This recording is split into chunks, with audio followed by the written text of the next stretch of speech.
This is what you'd call a sort of in-depth study on a topic in sociology of the family.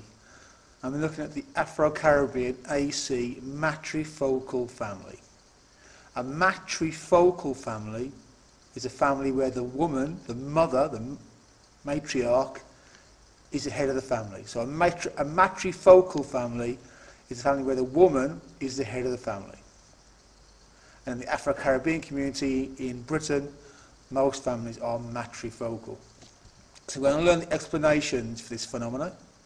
It's quite unusual. To understand and evaluate the explanations and develop some thinking skills. Lots of key words. Polygyny means one man, many wives.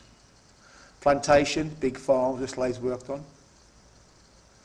Okay, the rest of them you should be able to figure out. Right, background.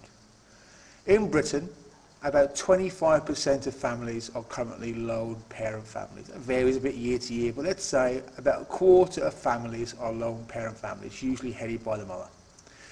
In the Afro-Caribbean community in Britain, it's 75%. Yeah, 3 out of 4 families, the mum's head of the family. Yeah, single parent families, mum's in charge. That's unusually high number. So in sociology, we want to know why. So, we have a number of explanations for this. I'll go over them in the rest of the lesson. A lot of sociologists have had a lot of thoughts on this. This is the first one. A guy called Herkovitz says it's to do with Africa. So if you're Afro-Caribbean in this country, your ancestors are definitely from West Africa. And in West Africa you had polygyny. So men and women were used to, women were used to being head of the family, men were used to not sticking around and running their families. Yeah. So husbands played a relatively marginal role, to use the jargon, and that's just carried on today. That's the first theory.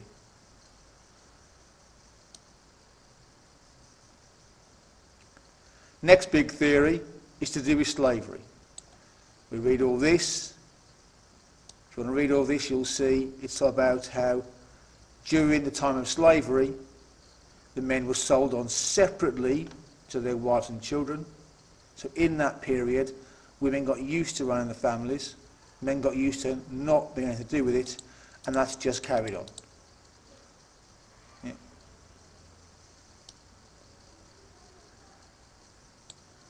Third argument, New World means America.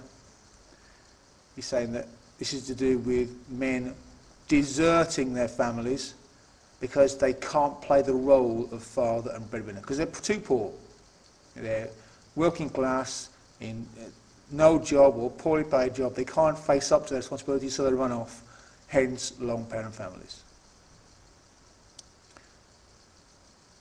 And the fourth theory is a mixture of 2 and 3 really, saying this has become a subculture amongst Afro-Caribbean people. It's become a subculture because of poverty and because they've used to it over so many years. It's now become expected and accepted that women run the families, men don't.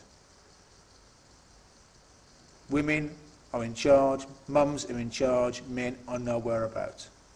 And this argument says this has become a subculture amongst Afro-Caribbean people.